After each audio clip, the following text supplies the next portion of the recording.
बिस्मिल्लाहिर्रहमानिर्रहीम। अस्सलाम वालेकुम। दिस इज़ मियां आबिद अली। आज हम बात करेंगे बायोलॉजी का दूसरे साइंसी इल्म से क्या ताल्लुक़ है। बायोलॉजी सिर्फ जानदारों की ज़िंदगी का साइंसी मुताला करती है। तो जानदारों की ज़िंदगी के बहुत से ऐसे पहलू हैं जिनका मुताला करने के लिए हमें दूसरे साइंसी इल्म का सहारा लेना पड़ता है, जैसे बायोफिज़िक्स है, बायोकेमिस्ट्री है, बायोमैथमेटिक्स है, बायोजियोग्राफी है और बायो इकनॉमिक्स है। वन बाय वन इनको डिस्कस करते हैं। फर्स्ट वन है बायोफिजिक्स। कहता है इसका ताल्लुक फिजिक्स के उन कवानीन के मुताले से है जिनका इतलाक बायोलॉजिकल मज़ाहर पर होता है। फिजिक्स में बहुत से कानून हैं जो जानदारों पर और गैर जानदार अशिया दोनों पर जिनका इतलाक होता है। तो इसमें सिर्फ हम फिजिक्स के उन कवानीन का मुताला करेंगे जिनका इतलाक सिर्फ जानदारों की ज़िंदगी पर होता है, जिनका इतलाक बायोलॉजिकल मज़ाहर पर होता है। बायोलॉजिकल मज़ाहर क्या है? जानदारों का चलना, जानदारों का फिरना, उनका उड़ना, ये सारे क्या हैं? बायोलॉजिकल मज़ाहर हैं। जानदारों की ज़िंदगी में होने वाले वाक़यात हैं जिनको हम बायोलॉजिकल मज़ाहर कहते हैं। तो बायोफिज़िक्स में सिर्फ उन कवानीन का मुताला किया जाता है जिनका इतलाक़ सिर्फ बायोलॉजिकल मज़ाहर पर होता है। मिसाल के तौर पे कहता है, मिसाल के तौर पे फिज़िक्स में लीवर और बायोलॉजी में जानदारों की टांगों के काम करने के असूल एक जैसे हैं। किस तरह, अगर हमने मालूम करना है कि जानवरों की टांगें किस तरह काम करती हैं, जानवर किस तरह चलते हैं, तो हमें इस असूल को समझने के लिए फिजिक्स में लीवर किस तरह काम करता है, लीवर के काम करने का असूल क्या है, उसका वर्किंग प्रिंसिपल क्या है, तो उसको हमें समझने की ज़रूरत है। डायग्राम में लीवर की एक सिंपल सी डायग्राम दिखाई गई है। लीवर के चार हिस्से होते हैं। एक ये जो स्ट्रेट पार्ट होता है इसका, इसको बोलते हैं लीवर आर्म बोलते हैं। और जिसके ऊपर ये फिक्स पार्ट जिसका होता है, जिसके ऊपर इसको रखा हुआ होता है, ये ब्लू कलर का, इसको हम बोलते हैं फलक्रम। तो इसके दोनों आर्म पे एक तरफ हमने लोड रखा होता है, मास, हैवी मास रखा होता है जिसको हमने उठाना होता है। दूसरी तरफ ये क्या एफर्ट होती है, इसको हल्का सा एफर्ट लगाते हैं तो हैवी मास को हम क्या कर सकते हैं, उठा सकते हैं। जानवरों की ज़िंदगी में किस तरह इम्प्लीमेंट होता है, जानवरों की टांगों के ऊपर इनका हसूल किस तरह होता है। लीवर की तीन क्लासेस होती हैं, फर्स्ट क्लास, सेकंड क्लास और थर्ड क्लास लीवर। यहाँ हम फर्स्ट क्लास और सेकंड क्लास की बात करेंगे समझाने के लिए कि लीवर किस तरह काम करता है। For example, first of all ये जो यहाँ लीवर दिखाया गया है, एग्जैक्ट फर्स्ट क्लास लीवर की यहाँ ह्यूमन के अंदर इसकी एग्जाम्पल क्या है। जिस तरह ये हमारी खोपड़ी है और ये हमारी रीढ़ की हड्डी है, इन दोनों के दरमियान जो जॉइंट बनता है, जो जोड़ बनता है, वो फल, जिस तरह ये फलक्रम यहाँ काम करता है, बिल्कुल उसी तरह यहाँ फलक्रम काम कर रहा होता है। ये क्या होता है फलक्रम? ये इसको स्कल को उठाए हुए होता है। ये जो पीछे मसल्स हैं हमारे, ये क्या करते हैं, खोपड़ी को थोड़ा सा नीचे की तरफ पुश करते हैं, एफर्ट लगाते हैं, तो ये हमारा जो हैवी मास है, पूरे स्कल का जो पूरे का पूरा बल्क है, ये ऊपर की तरफ क्या होता है, उठ जाता है। ठीक है, ये तो होगी फर्स्ट क्लास। दूसरा है जानदारों की टांगे किस तरह काम करती हैं, जो एक्चुअली इस एग्जाम्पल में बताया गया है। लीवर का और जानवरों की टांगों के काम करने का असूल एक जैसा है। लाइक ये देखें, ये हमारे पास जानवरों की टांग है, एक दिखाई गई है ह्यूमन की टांग है।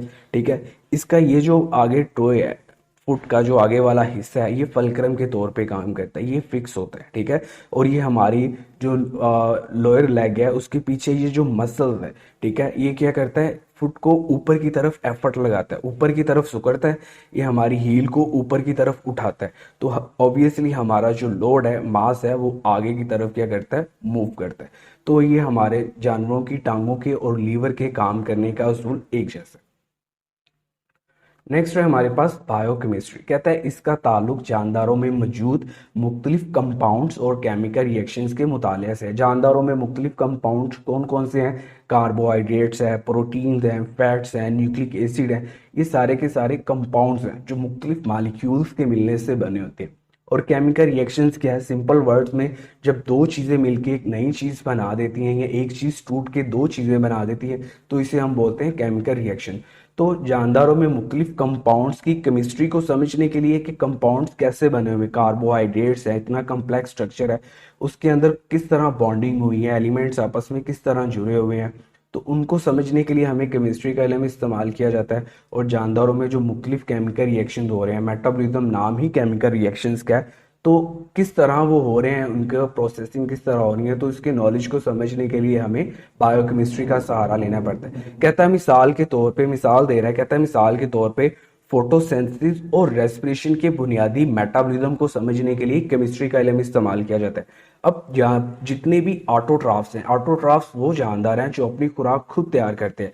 उन सब में ये होता है फोटोसिंथेसिस का अमल होता है। सबसे बड़े ऑटोट्राफ्स प्लांट्स हैं। पौधे क्या करते हैं, सूरज की रोशनी को इस्तेमाल करते हैं, फिजा से कार्बन डाइऑक्साइड लेते हैं और जमीन से पानी लेते हैं और क्या करते हैं, ग्लूकोज तैयार करते हैं, शुगर तैयार करते हैं अपने लिए। ठीक है, तो इस प्रोसेस को बोलते हैं फोटोसिंथेसिस। ठीक है, सूरज की रोशनी में ग्लूकोज को तैयार करने के अमल को बोलते हैं फोटोसिंथेसिस बोलते हैं। एक एनाबॉलिक अमल है। जितने भी ऑटोट्राफ्स हैं वो सारे के सारे क्या करते हैं, अपनी खुराक खुद तैयार करते हैं फोटोसिंथेसिस के जरिए। अब ये सूरज की रोशनी, कार्बन डाइऑक्साइड और पानी के किस तरह आपस में मिलते हैं और किस तरह शुगर बनाते हैं, क्या क्या केमिकल रिएक्शंस होते हैं, इन सारे प्रोसेस को समझने के लिए हमें केमिस्ट्री का इल्म इस्तेमाल किया जाता है। सेकंड हमारे पास है रेस्पिरेशन। रेस्पिरेशन का अमल तमाम जानदारों में होता है, पौधों में भी होता है, जानवरों में भी होता है। रेस्पिरेशन क्या है, कैटाबॉलिक अमल है। जो पौधे खुराक बना रहे होते हैं, इनसे एनर्जी हासिल करने के लिए, इसको तोड़ने के लिए जो प्रोसेस इस्तेमाल होता है उसे रेस्पिरेशन बोलते हैं। रेस्पिरेशन में क्या किया जाता है, खुराक को तोड़ा जाता है, ऑक्सीजन को इस्तेमाल किया जाता है और ग्लूकोज के मालिक्यूल को तोड़ा जाता है। ग्लूकोज के मालिक्यूल को पायरुविक एसिड में तोड़ते हैं, फिर उसको फर्दर ब्रेक डाउन करते हैं और एनर्जी के मालिक्यूल जिसे एटीपी बोलते हैं, एडिनोसिन ट्राइफॉस्फेट, वो बनाए जाते हैं। तो वो किस तरह किस केमिकल प्रोसेसेस से बन रहे होते हैं उसको समझने के लिए, रेस्पिरेशन के प्रोसेस को समझने के लिए हमें केमिस्ट्री का इल्म इस्तेमाल किया जाता है।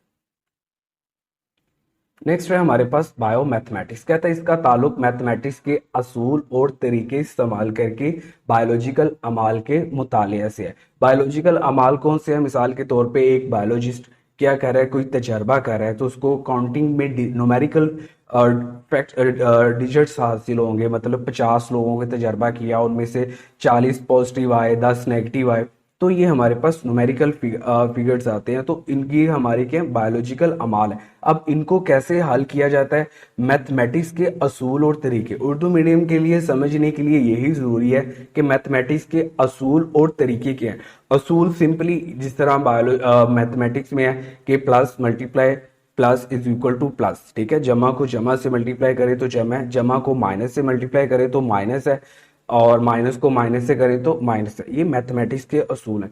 तरीके आप जिस तरह फार्मूले हैं, कुलियेस है, कुलिया है, उनको तरीके बोलते हैं। तो मैथमेटिक्स के इसका ताल्लुक जो है बायोमैथमेटिक्स का, इसका ताल्लुक क्या है कि बायोलॉजिकल के जो अमाल है, जो एक हम एक्सपेरिमेंट कर रहे हैं, एक तजर्बा कर रहे हैं, तो उसके जो फिगर्स हासिल होते हैं, न्यूमेरिकल डिजिट्स हमें हासिल होते हैं, उनको सॉर्ट आउट करने के लिए हमें क्या किसकी जरूरत पड़ती है, मैथमेटिक्स के असूल और तरीके इस्तेमाल करने पड़ते हैं। कहता है मिसाल के तौर पर तजर्बाती काम करने के बाद इकट्ठा होने वाले अदाद शुमार की तजदिये के लिए बायोलॉजिस्ट को मैथमेटिक्स के असूल और तरीके इस्तेमाल करना पड़ते हैं। बिल्कुल उसी तरह जो मैंने बताया कि अगर न्यूमेरिकल फैक्ट्स आ जाते हैं, फिगर्स आ जाते हैं, डाटा आ जाता है, तो उसको हल करने के लिए बायोलॉजिस्ट को मैथमेटिक्स के असूल और तरीके इस्तेमाल करने पड़ते हैं।